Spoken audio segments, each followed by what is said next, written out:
Alhamdulillah, salatu wassalamu ala rasulillah wa ala alihi wa sahbihi wa mawalah ma ba'd.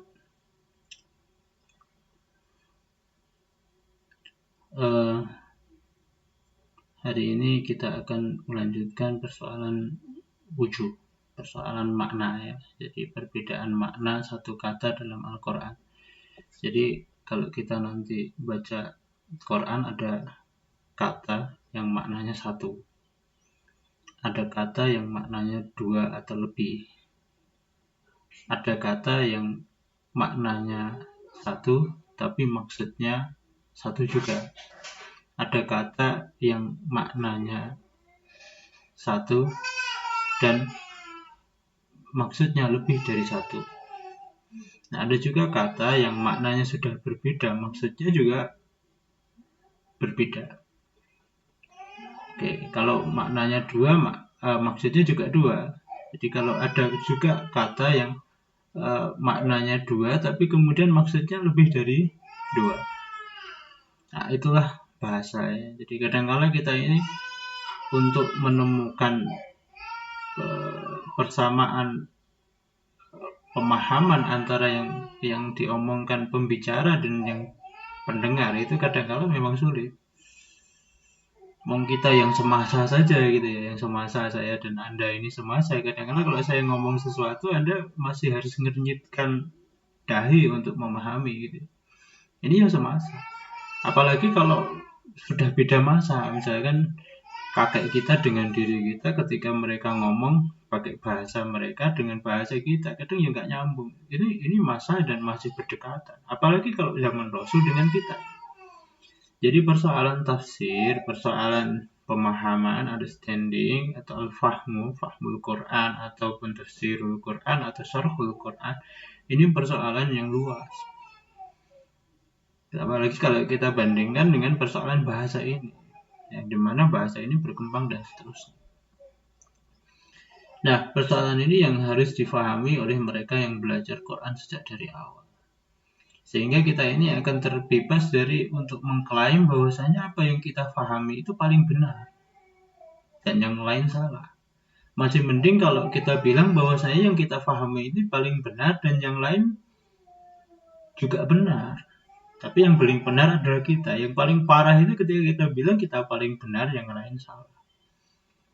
Padahal persoalan makna ini sudah saya bilang tadi, makna ini demikian kompleks. Bukan kompleks sih, memang begitu. Bukan rumit.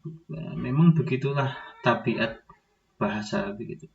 Di bahasa kita pun mengalami seperti itu. Oke, itu sebagai prolog saja ya. Jadi prolog dari kenapa kita harus membahas hal-hal seperti ini.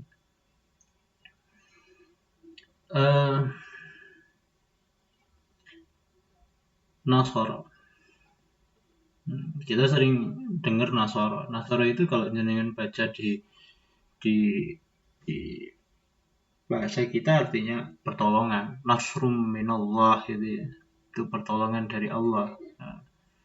Idza ja'a nasrullah, idza ja'a nasrullah. Ketika datang pertolongan Allah. Jadi nasrun itu artinya pertolongan. Benarkah di Quran itu nasrun artinya hanya pertolongan? Secara globalnya memang iya, semuanya adalah pertolongan. Tapi jenis pertolongannya seperti apa itu menjadi berbeda.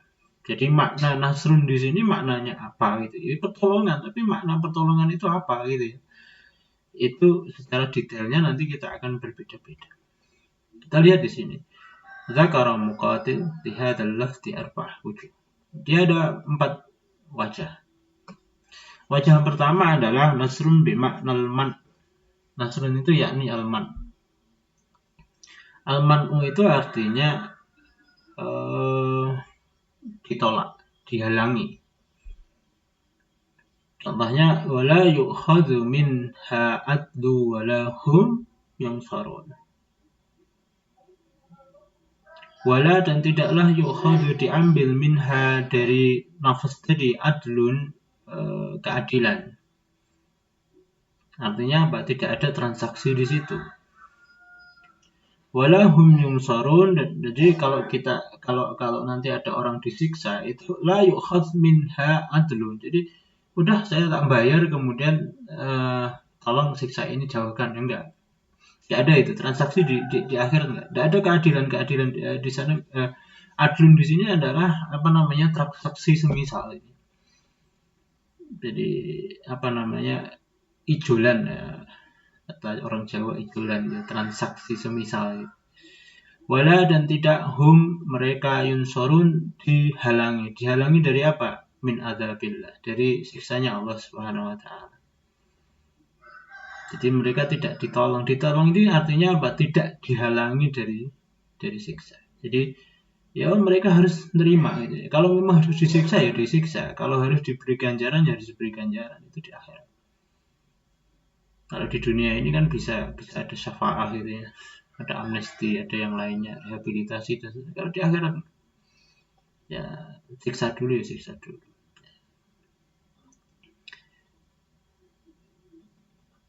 La yuhni maulan an maula syai'a. La yuhni tidaklah mencukupkan maulan an maula, tuan dari yang dipertuan, syai'a sesuatu pun. Jadi tuan itu nggak bakal nolong yang dipertuan, yang dituankan gitu ya. Yang dipertuan tidak menolong yang dipertuankan dan seterusnya lah. Itu maulan an maula. Artinya satu sama lain itu nggak bisa nolong kan. Walahum yungsarun dan tidaklah mereka dihalangi dari siksa. Hal yang surunakum au yantasirun. Apakah mereka akan menghalangi kalian darinya ini karena ayatnya pendek. Hal yang surunakum saya tidak tahu dari apanya, apakah siksa atau dari serangan musuh saya tidak tahu. Hal yang surunakum, apakah mereka akan menghalangi kalian, itu artinya begitu. Au yantasirun, ataukah mereka akan terhalang. Tidak bisa, mereka nggak bisa nolong dan mereka nggak bisa nolong diri mereka sendiri. Nah, saya kira ini di akhirat ya konteksnya. Malakum la tanasarun. Malakum, bagaimana kalian la tanasarun, tidak saling nolong gitu. Ya ora iso kata raja, tidak bisa. Intinya adalah nasr itu salah satu maknanya adalah menghalangi. Hal yang surunakum, maka mereka akan menghalangi kalian au dari azab, au yantasirun, ataukah mereka akan menghalangi diri mereka dari azab. Tidak bisa dua-duanya. Nah, di akhirat itu begitu. An-nasr artinya aun itu pertolongan. Ya memang pertolongan ya. Aun nasr ya pertolongan itu. Wa in kutiltum lanang surannakum. Wa in, dan jika kutiltum kalian diperangi, lanang surannakum, maka kami akan membantu kalian, akan menolong kalian. Wala in kutilu la yang surunakum wala in nasaruhum la yuwallunnal adbar. Wala in kutilu, ketika kalian diperangi, la yang surunakum, mereka tidak menolong. La yansurunahum, mereka tidak menolong mereka. Jika mereka diperangi, maka mereka tidak menolong mereka. Jadi orang munafik itu ketika orang Islam diperangi, maka mereka nggak nolong. Mereka diam saja. Wala in nasaruhum, nah ketika orang mukmin ini nolong orang munafik, ya.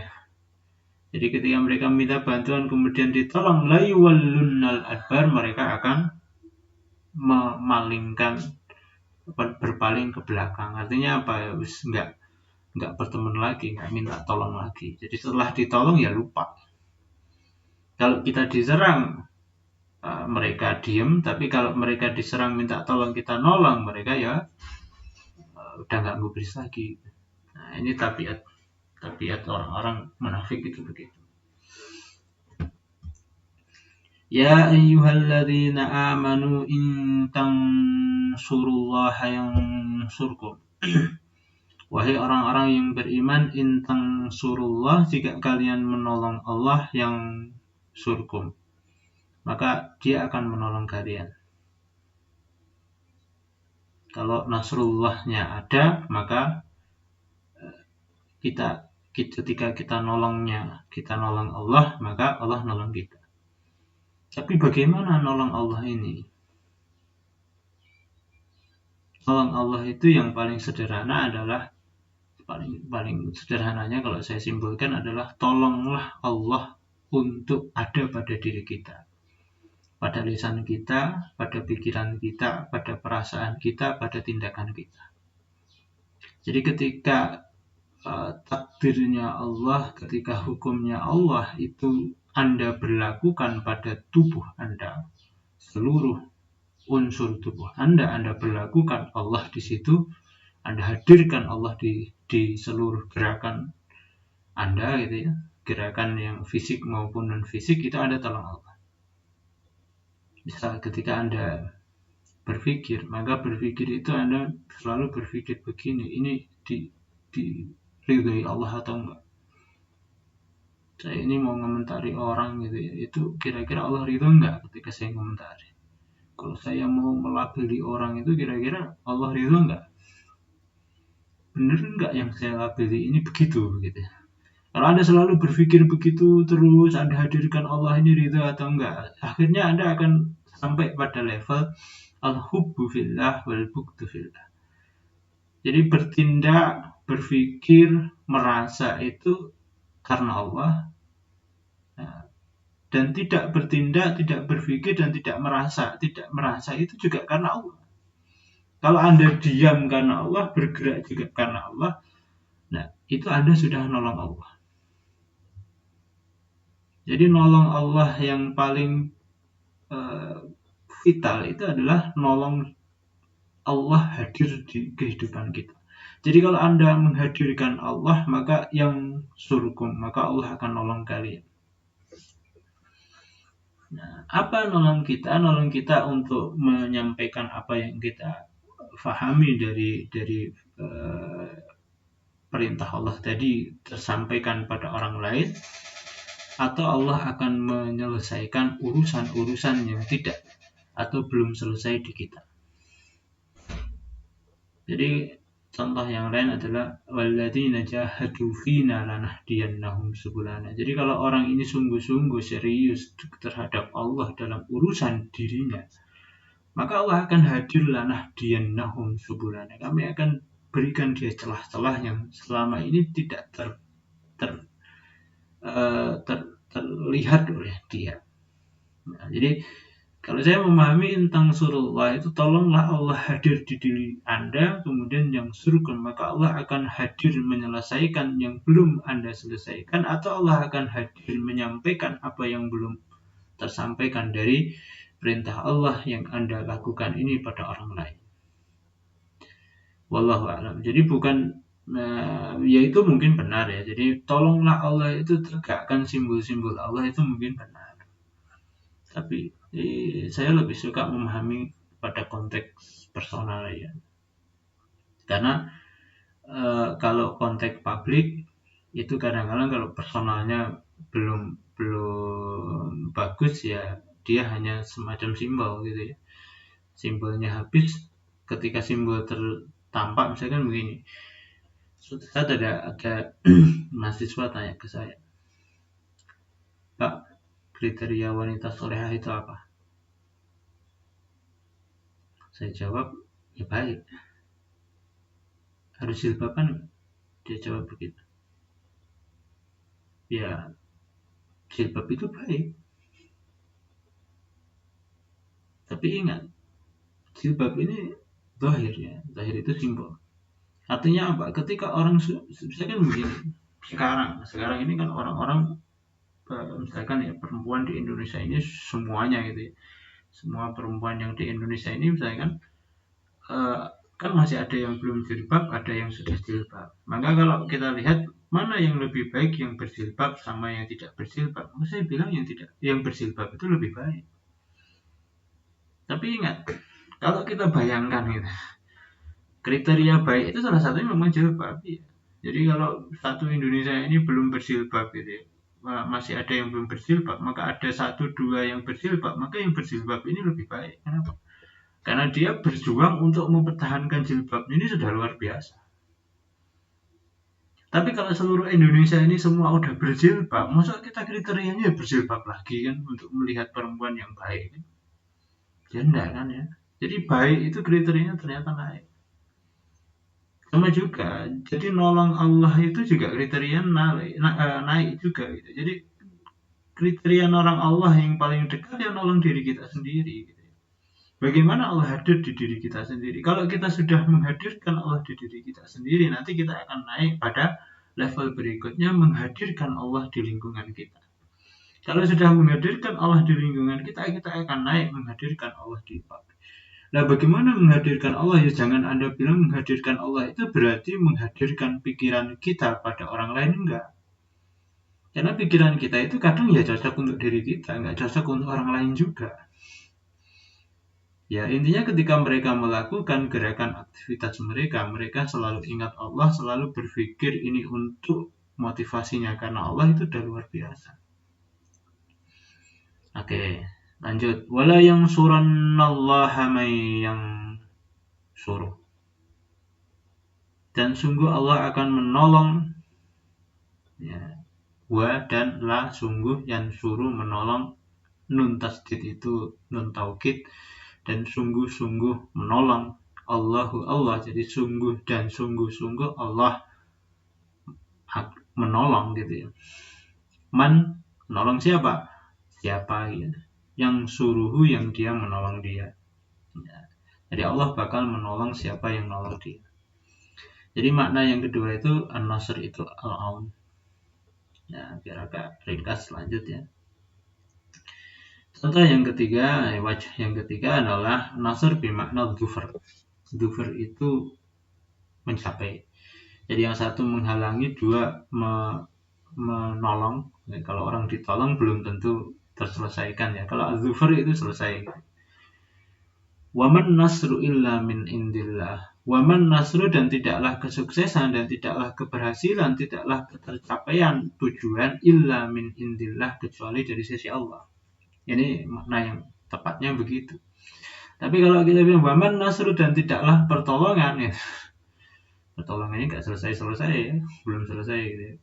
Jadi waman nasru, dan tidaklah terselesaikan satu urusan illa min indillah, kecuali dari sisi Allah. Tidaklah kesuksesan, tidaklah keberhasilan kecuali min indillah, dari sisi Allah.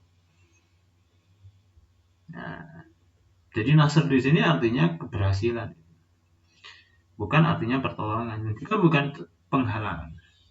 Waman nasru illa min indillah. Jadi kesuksesan kita ini sebenarnya hanya dari Allah. Ini tingkat pemahaman yang tinggi. Jadi kalau Anda pintar itu bukan karena otak Anda, karena otak Anda dijaga oleh Allah gitu. Karena Allah mampu bikin otak kita yang cerdas ini menjadi tidak cerdas lagi gitu. Jadi kan Allah memberikan otak kita ini masih jauh. Jadi Anda bisa menyelesaikan karena tubuh Anda sehat, ya. Tapi Allah juga bisa bikin sewaktu tubuh Anda nggak sehat itu. Maka kemudian waman nasru illa min indillah. Jadi hakikatnya keberhasilan kita, kegagalan kita itu sesungguhnya semua berasal dari Allah. Jangan sombong ketika kita berhasil, dan jangan sedih ketika kita tidak berhasil. Kenapa? Karena sesungguhnya kita ini nggak sendirian. Allah yang mengizinkan kita untuk tidak berhasil. Ketika Allah mengizinkan tidak berhasil, maka di situ ada sesuatu yang Allah inginkan dari kita. Apa? Belajar. Ya. Wangsurna alal qaumil kafirin, dan menangkan kami, lebihkan kami, berhasilkan kami alal qaumil kafirin, dari orang-orang yang menutup diri. Nah, musuh kita itu sebenarnya bukan Kristen, bukan yang lainnya, tapi musuh kita adalah orang Kristen yang nutup diri kan gitu. Kalau mereka tidak nutup diri sebenarnya nggak masalah. Nah, mereka bisa melihat kebaikan kita, itu tidak jadi masalah. Karena nanti kalau di Islam dulu juga ada muslim, ada muslim dhimmi ya, kafir dhimmi. Kafir dhimmi itu apa? Orang yang non muslim dan dihormati oleh Rasulullah SAW. Bahkan hak mereka sama dengan hakul muslim. Rabbana ighfir lana dzunubana wa israfana fi amrina wa tsabbit aqdamana wansurna 'alal qaumil kafirin. Ya Allah, ampunilah dosa kami dan israf kami dalam urusan kami. Ya, dosa itu kalau saya bilang kesalahan. Kalau israf itu kelebihan. Dzunub itu bisa jadi tidak memposisikan, bisa mengurangi, bisa nyimpang dan seterusnya gitu. Tapi kalau israf itu sebenarnya Anda nggak ngurangi dan juga tidak nyimpang, hanya Anda melakukan sesuatu itu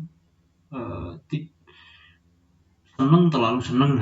Terlalu senengnya ini yang masalah, sedih terlalu sedih itu masalah. Nah, jadi ampuni dosa kami dan berlebihan kami dalam urusan kami. Kemudian sabit aqdamana, kokohkan kaki-kaki kami. Wangsurna alal qaumil kafirin, dan menangkan kami, lebihkan kami, unggulkan kami alal qaumil kafirin, dari kaum kafir. Kalau Anda mau pelajari di sini ada tiga level. Oke, level pertama apa? Kalau Anda mau berhasil, mau mengungguli orang lain, maka cek dulu perilaku negatif Anda, dicek. Malas, terus suka nunda, suka ngeluh, nggak solutif blast kira-kira gitu ya. Nah, macam-macam gitu ya. Itu Anda mulai didata gitu, diidentifikasi kemudian didata. Setelah itu apa yang Anda lakukan? Itu ikhfir itu artinya hapus. Artinya itu Anda hapus. Jadi yang negatif itu Anda hapus. Setelah itu apa? Sabit aqdamana, konsistenkan kami. Konsistenkan dalam apa? Konsisten dalam menjauhi yang jelek tadi, dan yang kedua melakukan yang positif. Oke, ini tahap yang kedua. Tahap yang ketiga, wangsurna alal qaumil kafirin. Kalau Anda yang negatif sudah hilang, dua Anda sudah konsisten, maka nasrun alal akhar itu mesti Anda punya. Jadi Anda bakal unggul dari yang lain, itu mesti. Nah, Anda bakal unggul dengan orang lain itu pasti. Syaratnya ya tiga tadi. Yang keempat adalah nasr bimakna intiqam.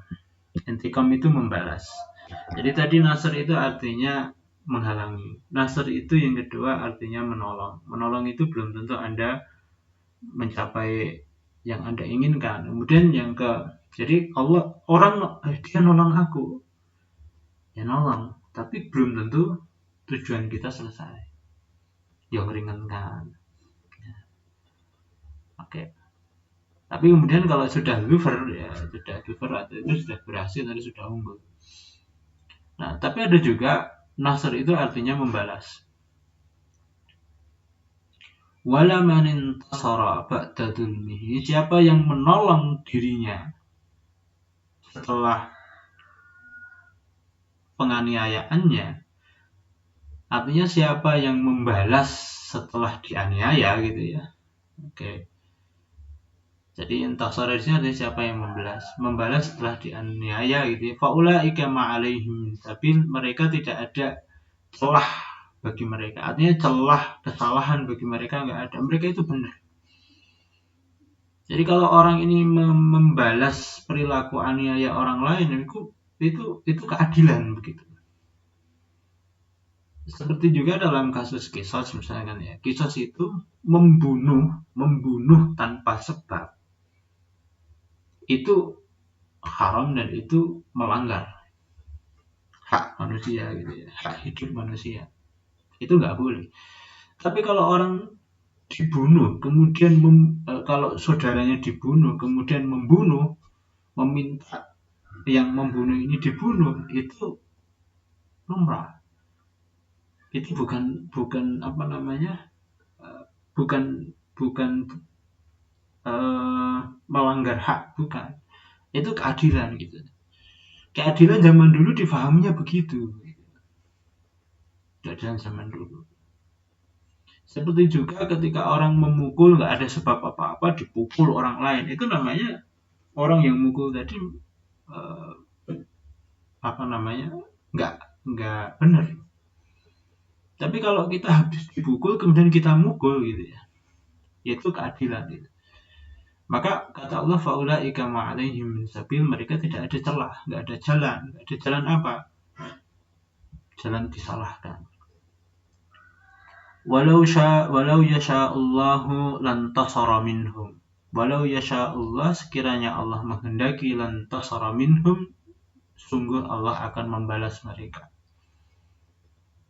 akan menolong dirinya dari mereka gitu. Jadi akan membalas mereka.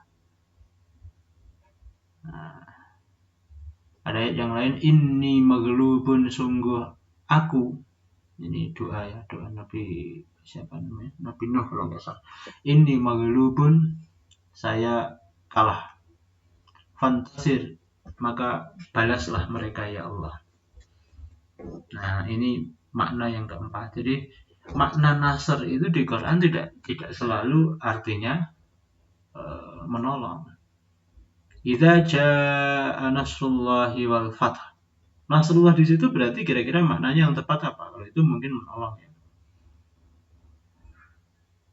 Ya, nasrullah itu ya, di situ mungkin artinya menolong. Nah, oke, silakan nanti dengan berusaha mencari kata-kata nasrun di Quran itu artinya apa? Apakah tepat penerjemahannya dan seterusnya ya, silakan dipelajari ya. Buku yang sesungguhnya sebenarnya ada model begini. Ini sebenarnya adalah buku yang membandingkan buku kitab-kitab wujuh atau kitab nadhair yang dikarang ulama, kemudian mencari mana yang sepakat di antara mereka dan mana yang tidak disepakati di antara mereka. Wallahu a'lam bishawab. Silahkan dipelajari, dan yang mau bertanya silahkan bertanya di grup. Subhanakallahumma bihamdika asyhadu an la ilaha illa anta astaghfiruka wa atubu ilaik.